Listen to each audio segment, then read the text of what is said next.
I'm Jack Kennedy, and they hit a lot harder in my opinion too. What is up, everybody? My name is Keelan McNamara, and everyone's got a plan until they get hit with my views. I am Hunter Boss. He just wanted to go to the distance by the looks of it, but he couldn't even do that. And this is the MMA Island Podcast.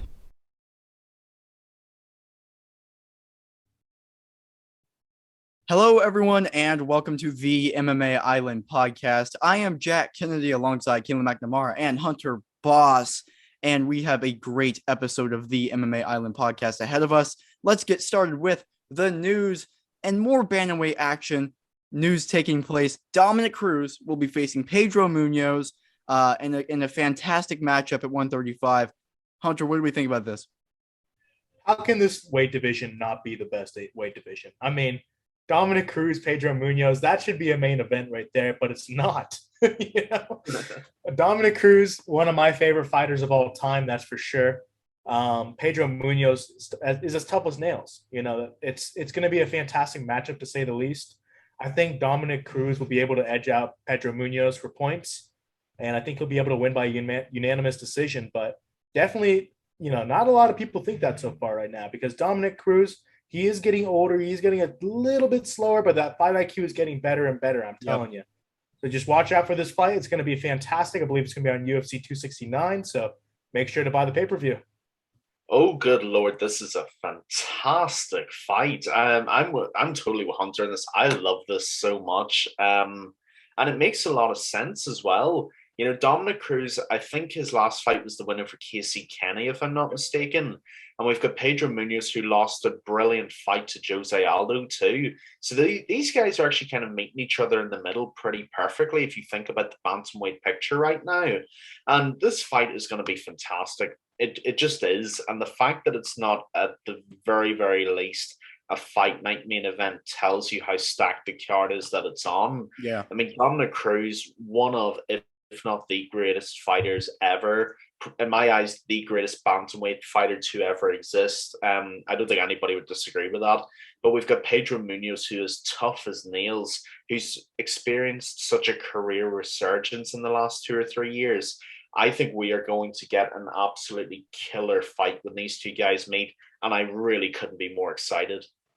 Oh, yeah, 100%. I mean, we were talking about it before we went on air. I mean, the bantamweight division is unbelievably stacked right now. And we were talking about this earlier in the day and everything. It just gets you excited. Every matchup is fantastic. And this is another one. This fight also, you guys touched on how good of a fight it is and about both guys. There's a lot riding on this fight as well, which makes, the stakes. The fight itself would be good even if there were no stakes on it. But there's a lot riding on this fight, especially for me from Pedro Munoz's side. Just lost to Jose Aldo in a fight that, if he wins that, he's right in title conversation. He didn't win that. This is another fight against another legend. He fought I wouldn't call him the GOAT. I would probably put Max Holloway ahead of him just by a little bit. But Jose Aldo, arguably the GOAT at featherweight. He just fought him, and now he's fighting the GOAT at bantamweight, which we all agree on. This is a massive fight for him. If he wins, look, he's back in there. He gets another fight. If he loses, Pedro Munoz falls completely out of that top 7 title contention range area, and he'll have to work his way all the way back up, which at his age is going to be tough to do. And Pedro Munoz is my guy. So I do in that perspective, hope he wins. Now, on Dominic Cruz's side, he's edging the time where, retirement is in consideration. And a lot of people are talking about him retiring and stuff like that. If he loses, and depending on how he loses, he might consider it. I think we're going to get so much of a gauge on how legit Dominic Cruz is today in this Pedro Munoz fight, because against who did he fight last? Casey Kenny. He looked very, very solid, and he looked even solid against Henry Cejudo, but not the same Dominic Cruz because his knees aren't the same. He isn't able to move the same way, and that's his whole style is based off quick movements and stuff like that, lateral movements. If he's able to use this time off to recover his body, I think that's the biggest thing. And he looks phenomenal against Pedro Munoz, goes all 3 rounds. Look, who knows what happens? Maybe Dominic Cruz is right back up there. Either way, it's going to be a phenomenal fight, and bantamweight just keeps getting better. Yeah. So let's move on now too. And this is a topic that's so good. And I got to give credit to Hunter for coming up with it because this is going to be such a fun one. The best of the best and let's talk about the Avengers, the OG Avengers, which is obviously Iron Man, Thor, Captain America, Hawkeye, Black Widow. If we were to match those up with UFC fighters, who would they be? Hunter, starting with you. All right. Starting with the Hulk. This was a tough one for me. I was split between a few different people because if you guys didn't know, this is going to be the all-time UFC, so not just current UFC. Yep. So my Hulk is Mark Hunt. Mark Hunt has knocked out everybody. Everybody, you name it. He has some of the best fights, and he just has dynamite in his hands. He just needs to get a little bit of a hand on you, and then you're out cold. He's knocked out Chet Congo, Antonio Silva, Bigfoot Silva, and he's fought the best of the best. So to say he's not the Hulk is hard to say, So definitely the Hulk. I'm going to go with Mark Hunt. I love it.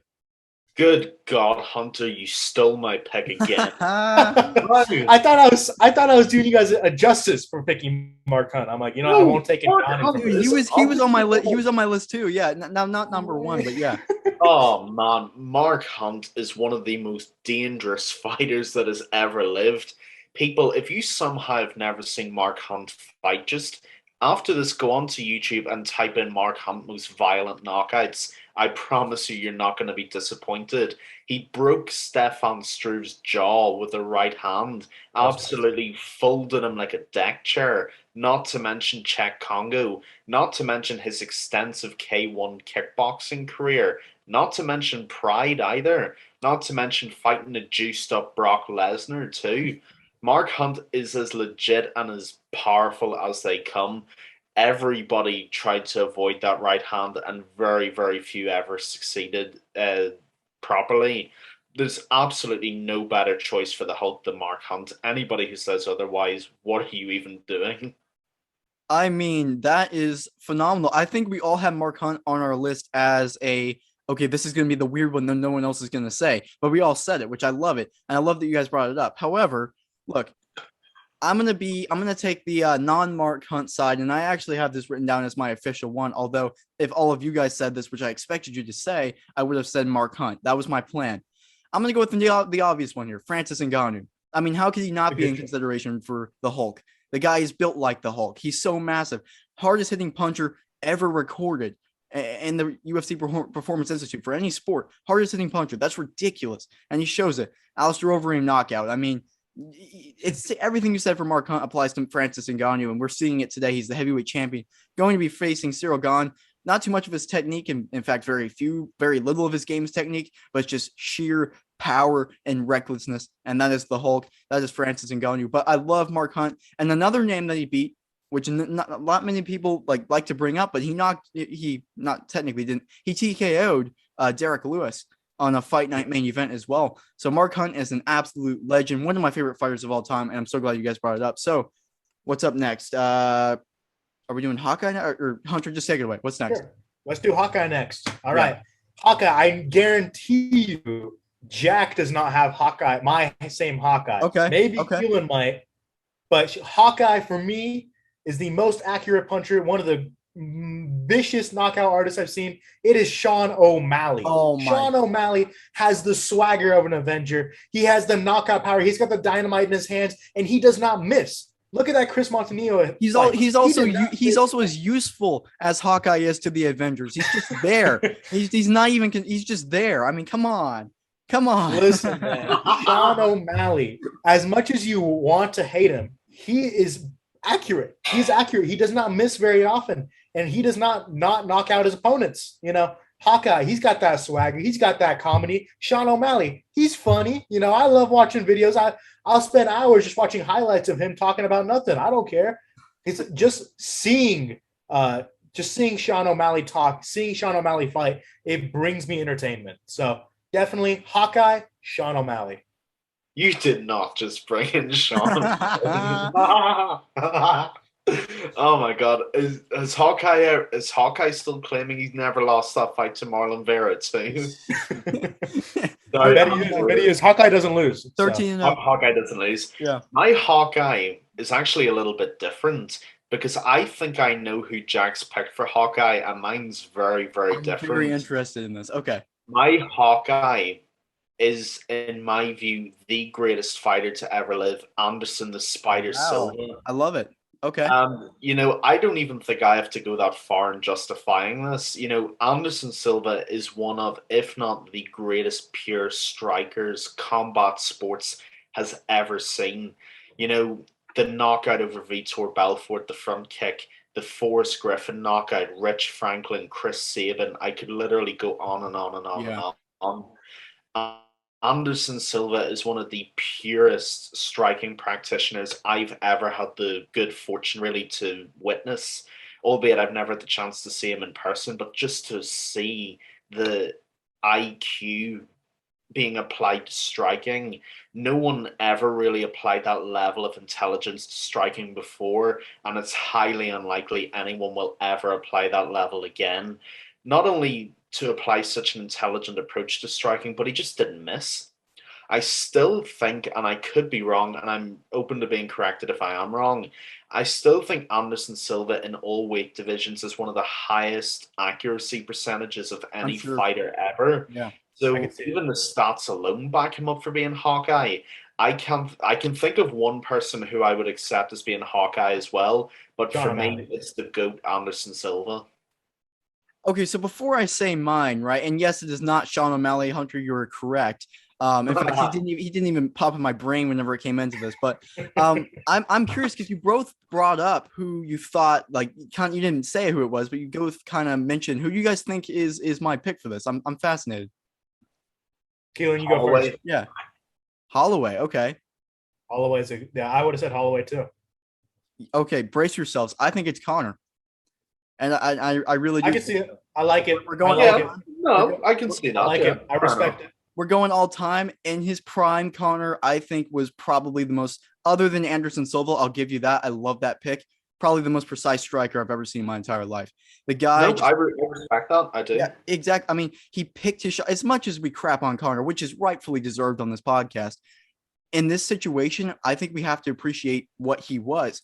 And that was just precision and timing. And that was what his game was based around. Featherweight to Eddie Alvarez, Conor McGregor was probably, other than Anderson Silva, the most precise the most precise striker I think in UFC history. He was landing shots, the teep kicks, everything was set up. Every single shot, even the feints, was set up with a purpose, and that purpose was to end that opponent's night. And most of the time, he did accomplish that goal. Even in the Nate Diaz wars, he was landing his shots. Even when he was tired, he was precise and landing those shots. And I think a prime Conor McGregor probably is my Hawkeye in the UFC. But that being said, I love the Anderson Silva pick.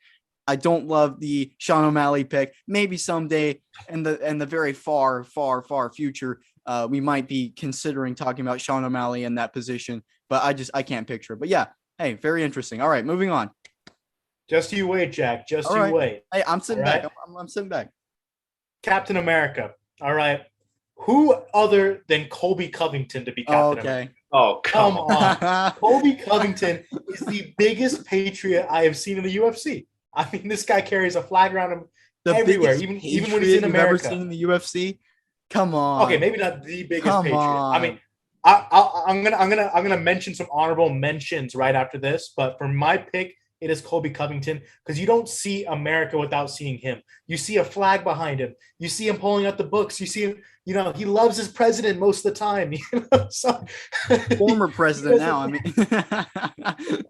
he doesn't exactly agree right now, but Captain America, he went dark at one point too, at the end game and all that stuff. So, Colby Covington, he is a Captain America embodied, but a good honorable mention I have is Chuck Liddell or Randy Couture. I think either of those would be fantastic picks for Captain America. But for me, it has to be the American man, Colby Covington. I'm not going to lie. This is not how I saw this podcast going. I love it. I mean, bring it on. Sean O'Malley and Colby Covington. Oh, my God. This is good. We have gone down the rabbit hole, ladies and gentlemen.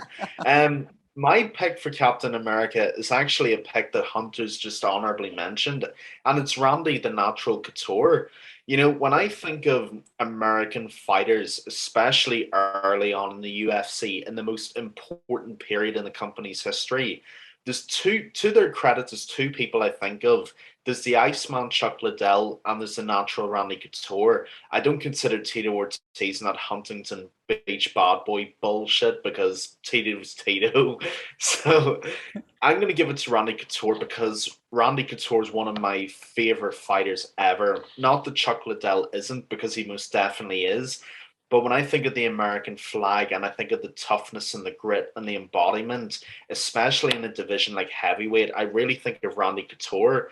You know, fought so many amazing fighters, fought Chuck Liddell, fought Rampage, fought the real best of his generation, even fought Brock Lesnar. Admittedly, he lost, but Brock was an absolute monster back in the day. So it really speaks to Chuck that he fought those people when he did. Never turned down a fight, never backed down from a fight. Actually went to Japan to seek out the best opponents that he could find when the UFC wouldn't let him. So for me, whenever I think of Captain America in the UFC, for me, it has to be Randy Couture. Yeah, Keelan, I knew we were going to agree on this one. I didn't say anything, but I knew we were thinking along the same lines, and I agree with you. When you talk about just someone that embodies, I mean, Randy Couture not only I think is Captain America because of just, I mean, what he did, but what he accomplished, but because he, was in the military. He did serve his country, and I think that's the biggest thing. When I think of Captain America here for the UFC, I want to think of people that did, were in the military and actually did, serve the country and are. Shout out Brian Stan, by the way. Brian Stan, Neil Magny currently fighting, Tim Kennedy whenever he was fighting. But whenever you line all those guys up, the greatest and one of the greatest heavyweights, one of the greatest light heavyweights, one of the greatest fighters ever is Randy Couture. And that guy, that for me, the moment that seals this image in my head of like the true American in the UFC, the Captain America, is whenever he is 40, way past his prime, or supposedly, goes up and decides to fight Tim Sylvia, who at the time was dominating heavyweight, the champion. All the odds are against him.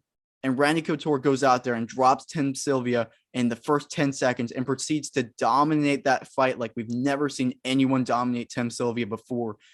Becomes the heavyweight champion again. Joe Rogan is speechless in the post-fight interview. That is just the true American moment right there. And that was a Captain America level performance from Randy Couture that embodied his Captain America level career from Randy Couture. And that is why I think Randy Couture is Captain America and not Colby Covington. Although I like that. As much as I still don't agree with it, I like Colby Covington's shout. At least that makes more sense than Sean O'Malley. I'll give you that, Hunter. You're progressing. You're getting better and better. It's getting slightly better. Yeah. Listen, all right. Colby Covington's got one of the best gas tanks in the UFC. And what is Captain America's famous lines? I can do this all day. I rest my case. No, but in all seriousness, let's see. Next is Iron Man. And for the viewers at home, just to determine Iron Man, we just decided fight IQ since he's super smart. For fight IQ, I have Robert Whitaker. I think Robert Whitaker can chain together combos and pick apart his opponent like no other. When he steps in the octagon, everybody's eyes are watching on him because you just want to see what he can do. You want to see how is he going to beat his opponent this time and how is he going to ensue his game plan, because that's what he does. He didn't do it against Israel Ansai. It happens, but truly to a lot of people's eyes, he is the middleweight champion still. This is one of the rare cases. I'll say it. I've said it for the bantamweight division, but I feel like it's true and for the featherweight division. But I think it's true for the middleweight division too. I think there's two champions in it currently. I think Israel Ansai is definitely the rightful champion. But Robert Whitaker, he's definitely a championship material too. Yep. No one can beat him other than Izzy. So it takes champion to be a champion. And so that's why the reason for me, Robert Whitaker, best of fight IQ, boom, Iron Man. Yeah, I really like that pick, Hunter. I genuinely do. I got to give you a lot of credit. It's very outside the box as well. I really struggled with this one because whenever we think of Tony Stark, Iron Man, we don't just think of a normal high IQ. We think of a very cerebral IQ, a ruthless IQ, if you will.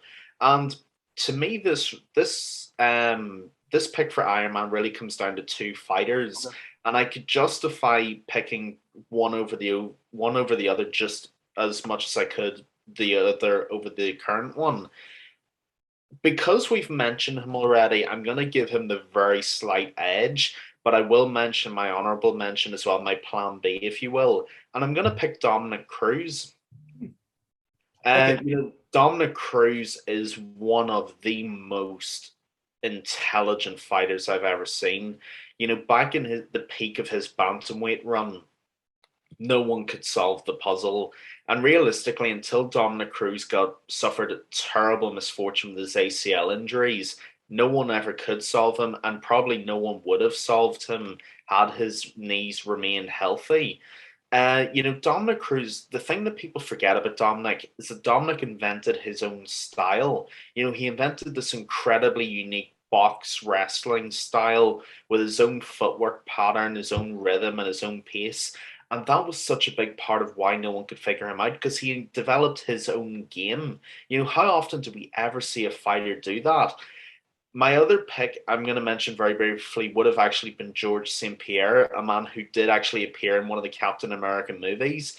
But I think because we mentioned him already and because he deserves so much respect as the best bantamweight ever, I'm going to pick Dominic Cruz. I'm so upset right now.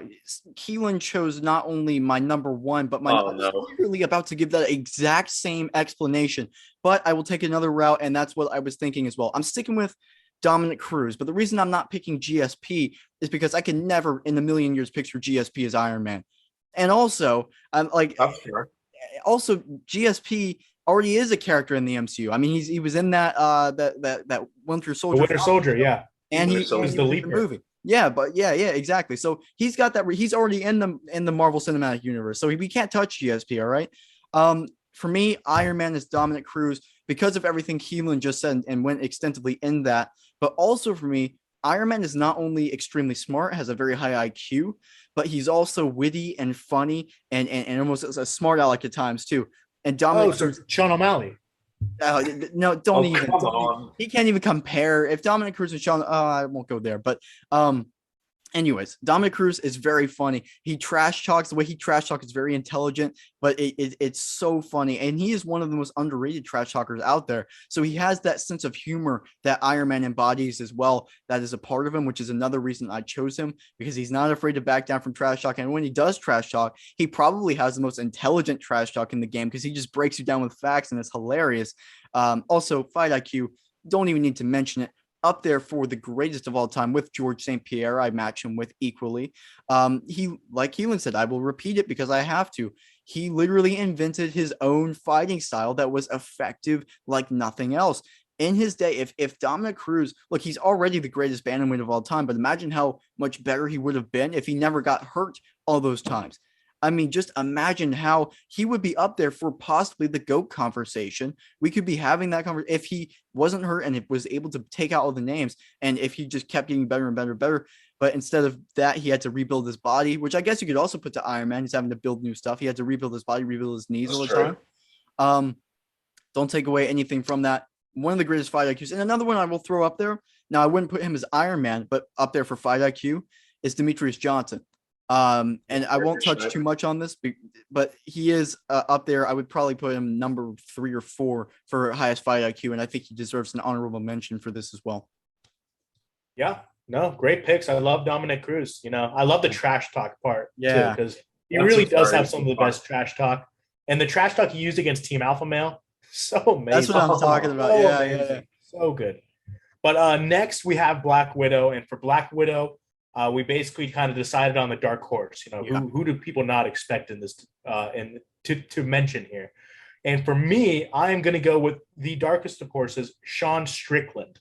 I think nobody is talking about Sean Strickland right now. He is one of the not greatest, but he's currently top middleweights right now. Yeah. He's dismantling his opponents with his jab. Nobody sees him coming. Everyone's thinking, you know what? He's just a gatekeeper, but he is coming out, and he's coming out fiery hot. He is doing fantastic.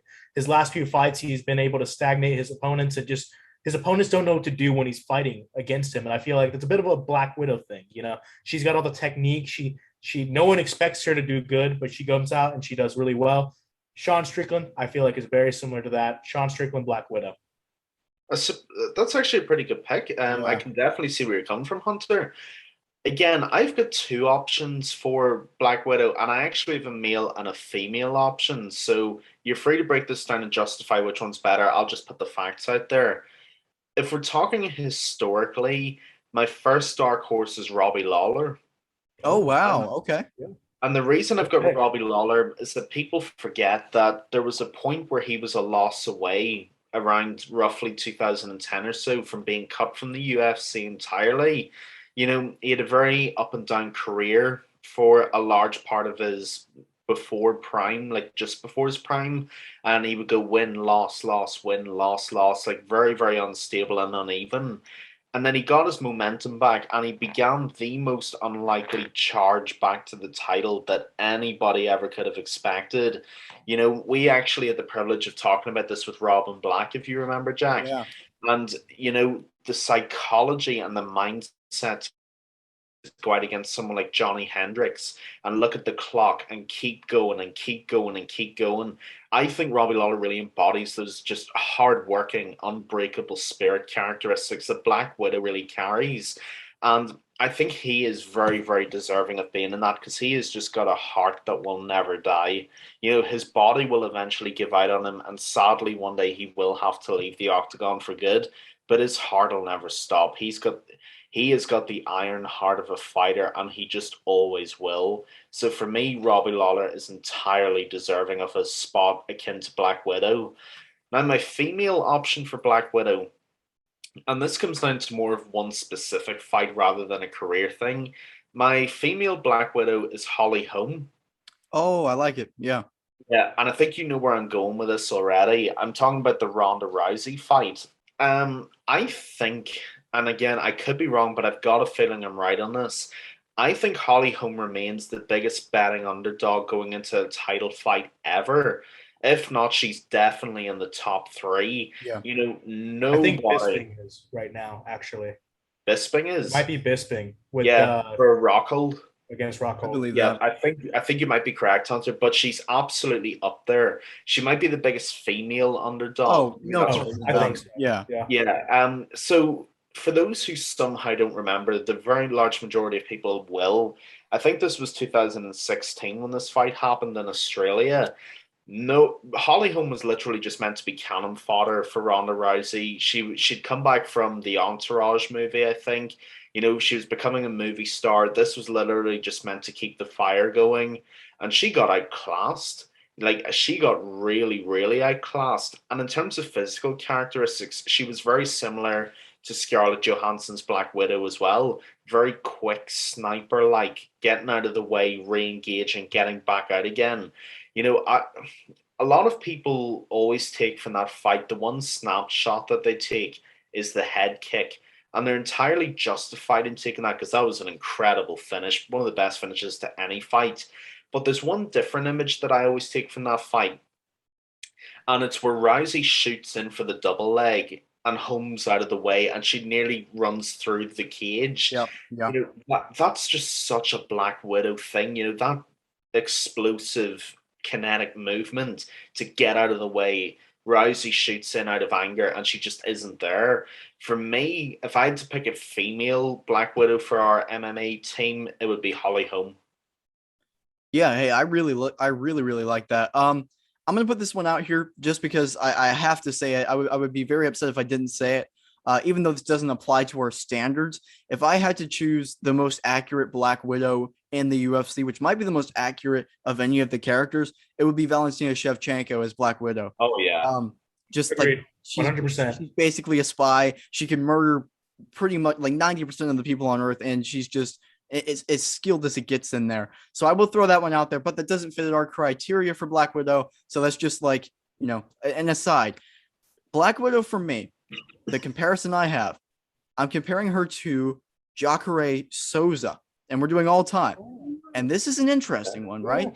But for me, I remember the middleweight division whenever Anderson Silva first loses to Chris Weidman. Then the second fight happens. Chris Weidman's just beating all these guys. And then you have Luke Rockhold, and you have Bisping. All throughout that very long period of time, 7 to 8 years around there, Jacare Souza is just constantly winning. And this guy is on a ridiculous win streak, but never gets the chance to fight that one fight before the title or even get a title shot. I think he was eventually matched up for a title shot, but the fight fell through. He's always just sitting there and never got that shot.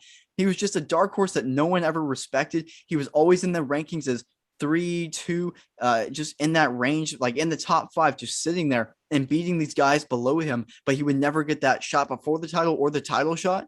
And for that reason, I remember this so vividly of being like Jacare Souza, I really think is one of the best middleweights in the world, but has never got the opportunity to prove it. He's just sitting in the top 5. And for that reason, I have him as my Black Widow because he was just for the longest time sitting still.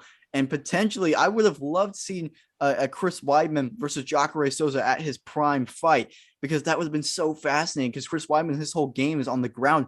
If he takes Jacare down, what happens because of how good Jacare Souza, the alligator, or is he what, the crocodile or the alligator? Crocodile. If he goes down there, what happens?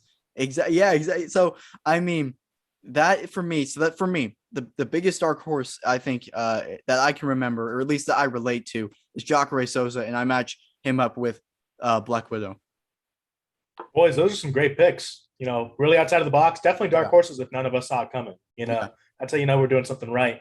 Lastly is Thor. For Thor, we decided to do, lightning speed. Who's got the quickest hands in the division. And for this had to be my easiest pick, Cody Garbrandt. Cody Garbrandt easily has the fastest hands in the UFC. I mean, that knockout against what's his name? Shoot, why am I blanking? Rafael Assunção. Thank you. That knockout, that buzzer beater, that came like 3 things happened in a matter of 1 second. He ducked, he lifted his leg up to block, and then he delivered a right hand from hell. This guy is got unbelievable speed. Joe Rogan has said it himself on his podcast and many times inside the octagon. And when he's commentating, he thinks that Cody Garbrandt has the fastest hands. I have to agree with him. Not even just the hands. When he's wrestling, he has fantastic takedowns that come out of nowhere. You saw it against Dominic Cruz. This is the first guy to ever make Dominic Cruz, I feel like, look human. I mean, This guy dismantled Dominic Cruz. We saw it beating like no other. And he's got some really cool techniques. I mean, his duck walk kick. Yeah, he does against Rafael Assunção, and he did it a few times against Rob Font. I love that kick. I think it's new. No one's ever seen it before. And I'm not sure if it does a lot of damage or not because I've never gotten one, but it looks like it is stagnated his opponents for a little bit because they didn't know what to do either. So Thor, in my eyes, is Cody Garbrandt. Amazing pick. I really, really, really like that. It's actually not Cody Garbrandt for me, surprisingly, but it is a guy who's 1 weight class above, and it's Edson Barbosa. Oh, that's a good pick. Yeah. Yeah, I love the Garbrandt pick, but anytime I think of muscle fiber and anytime I think of just lightning attack, it's always Edson Barbosa for me. That famous knockout of the decade contender at the UFC Wisconsin Fight Night where Joe Rogan's commentary matched up perfectly with it. I mean, that alone would be enough evidence to put Edson Barbosa forward as Thor. But just think of all the fights Edson Barbosa has. How quick are the leg kicks? How quick are the hook kicks? How quick are the high kicks? How quick is the boxing? How quick is the pressure? Everything about him. I mean, I've mentioned this fight so many times on this podcast. That Dan Hooker fight. What was so devastating about that performance wasn't necessarily just the power of the kicks and the punches, but the speed at which they were thrown. I mean, I remember watching that fight, and Dan Hooker was like a sinking ship. He was literally just standing in the middle of the octagon with his hands down, trying to take everything he could. Bang, kick lands, bang, kick lands, bang, hook lands. And Hooker just never saw it coming. In fact, to this day, he still didn't see it coming. It was that quick. And that was in the 2nd or the 3rd round. So I absolutely love the Cody Garbrandt pick, and I'm never going to argue that because I think that's such a good perspective and such a good fighter to have. But if I have to think outside the box and pick someone else, it's Edson Barbosa. I absolutely love that from both of you guys. And pure quickness, I might say Cody Garbrandt. I think I agree with you, but overall speed, and we're talking about speed here with Thor. I'm gonna go, and this is another odd one, but I mentioned him earlier, Demetrius Johnson. I'm gonna pick him Yeah, for that's good. Thor. This guy, I mean, the armbar, the mid-switching armbar against who was it? Alex Perez. Whenever he did that, Ray Borg. Ray. Oh, that was Ray Borg. Oh, I forgot about that. Yeah, and he did that. I mean, just like that. The guy's speed was one of his biggest factors in his cardio. It's the fact that he could go all 5 rounds at that ridiculous speed. I think that he is probably the fastest fighter in UFC history. I would put him probably above, now maybe not hand speed, but just being at that 125 weight division, you can move so much faster, total movement, takedown ability, and just pure hand speed as well. The guy, the jab, you wouldn't have time to process it by the time he threw it. He would land it, and then you're not even processing it, and then he's moving on to a takedown. That's how fast Demetrius Johnson was. It's same thing with Cody Garbrandt and Edson Barbosa. You slow these guys down in super slow motion, and it looks like a middleweight throwing punches. That's how fast these guys are. And it's a great shout. I'm gonna stick with Demetrius Johnson just because I think overall he was just so fast, so powerful, and that embodies Thor for me. But these are some great picks, and this was a really fun top. I love this so much. Avengers comparisons in MMA, and this is not even ending off the podcast. We still have one more segment, and is the pick of the night for this weekend's UFC fight night. Now, granted, it's not the best fight night, but it's still fights, and it's setting up a lot of fantastic fights in the future. So, Hunter, starting with you, what's your pick of the night for this weekend's fight night? My pick of the night, it is going to be Carlos Felipe, who is fighting Andre Arlovsky this weekend. I mean, on Saturday night. I mean, Andre Arlovsky's coming off a win. Both fighters are. Andre Arlovsky's still going strong, but he's not going as strong as he used to. Let's be honest here. And Carlos Felipe, he's looking like he's climbing the weight division right now. He's doing really good. He knocked out what's his name? What's his name? Shoot, I can't remember. Yorgan De Castro. He knocked out Yorgan De Castro not too long ago. Then he got another, or not knocked out, but he finished it or won the fight. I'm so sorry. He won the fight, and then he went on and got another unanimous decision, and he is racking up points in that weight division in heavyweight right now. So definitely watch out for Carlos Felipe. He's doing fantastic work. He's going to probably win by unanimous decision. Mark my words. Yeah, very good pick. I got to be honest, in that fight, I'm leaning towards Arlovsky. And, I love Andre Arlovsky, and every time I count him out, he ends up knocking out the guy in front of him. So I got to stop putting the juju on the guys who are facing Arlovsky because they're taking unnecessary damage. My pick for this weekend, I think, is probably going to be Aspen Ladd. And Aspen Ladd has been at the center of a lot of controversy over the last few weeks, as we all very well know, with weight cut issues and so on and so forth. I'm not going to get too much into that because this is solely a pick-based topic, not a news-based topic.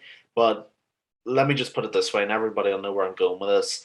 This is her weight division, and she needs to stay at it. And I think if she starts getting momentum at her natural weight, where she's not going through what she went through, I think she'll start picking up a lot more momentum, and she will start charging towards the top end of that division. Well, really, she probably is already at the top of the division because it's pretty much her and then Amanda Nunes. But I think she looks a lot better, and I think Norman Dumont is a very good fighter, but Aspen Ladd is a very, very good fighter, and controversy aside, people forget how good she actually is. Her striking has come on a lot. Her wrestling has always been very good. Even her jiu-jitsu, it looks like it is definitely improving. The signs are most definitely there. So my pick for this weekend would probably be Aspen Ladd to win a unanimous decision. Hey, that's interesting, and I really like that. I mean, look, there's a lot riding on this pick right here. This is the week following Hunter's streak being lost for the first time and we can remember. All right, so there's a lot riding on me right here. I have to get this pick right, and I have to disagree with Hunter as always. Right, we have to keep that animosity going. This is where my streak starts. All right, this is where it goes. And I'm gonna go ahead, and this is ironic, but I'm disagreeing with Keelan on this one.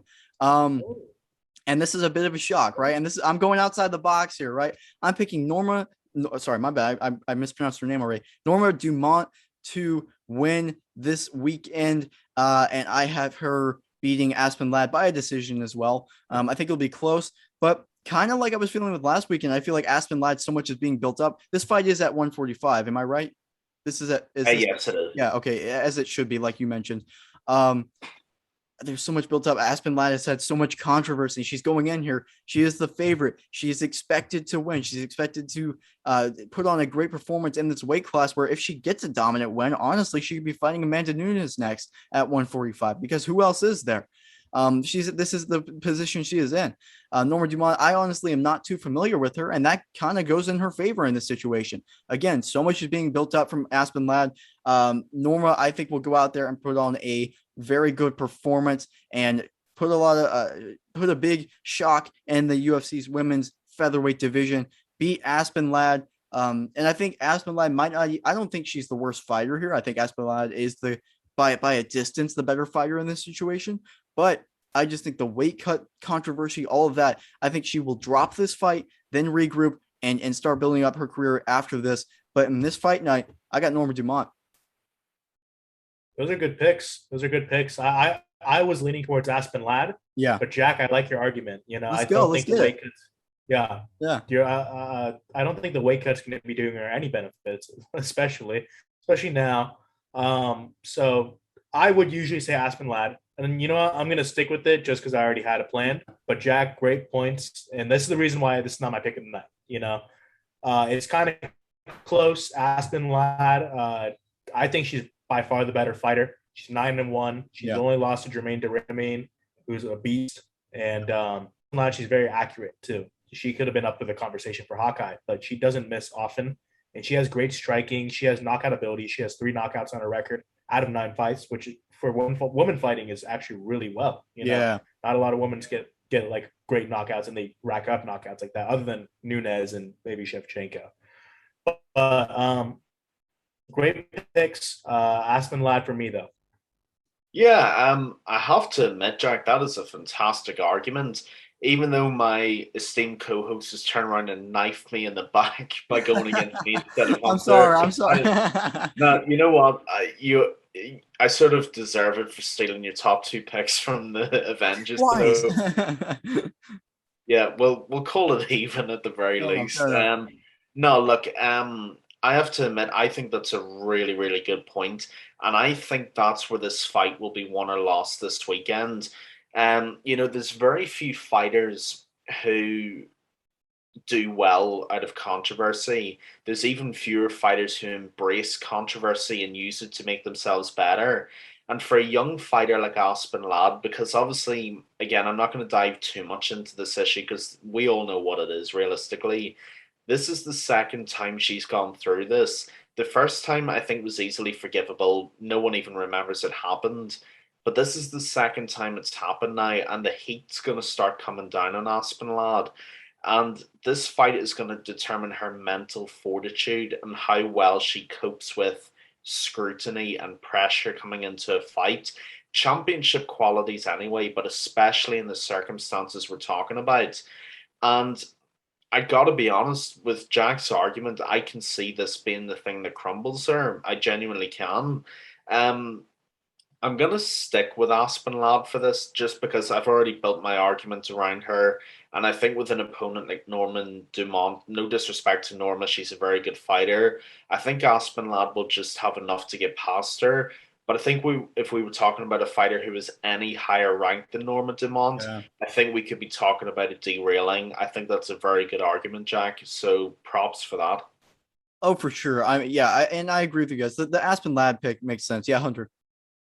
Yeah, just real quick, I feel like we're going to know exactly who wins the fight by round 1. We're going to see whether or not Aspen Ladd can handle the pace and if she's going to be looking accurate or not. And we're going to see if Norma Dumont is not going to be flat-footed or just accurate in when she strikes. So definitely just watch the first round. And if you guys want to bet on it still, I would bet after the first round, live betting. Doesn't always work, but it's going to work this time, I feel like. Yeah, I feel very confident in that as well. Yeah, great point. And Hunter, I will touch on this as well. The reason I didn't touch the co-main event is because I absolutely do agree with you on that pick as well. So as much as I don't like to admit it, that's a phenomenal pick. And you might want to go with Hunter again this week, but we'll see what happens. Good stuff. Great podcast. Thank you everyone so much for listening. As always, make sure to like and subscribe on YouTube. You can listen to us everywhere, literally everywhere, including iTunes and Spotify. Make sure to follow us on Instagram at MMA.island and our website, MMAisland.net. Great podcast, guys. Thank you, everyone, so much for listening. Thank you, guys. Thank you, everyone. Pleasure as always.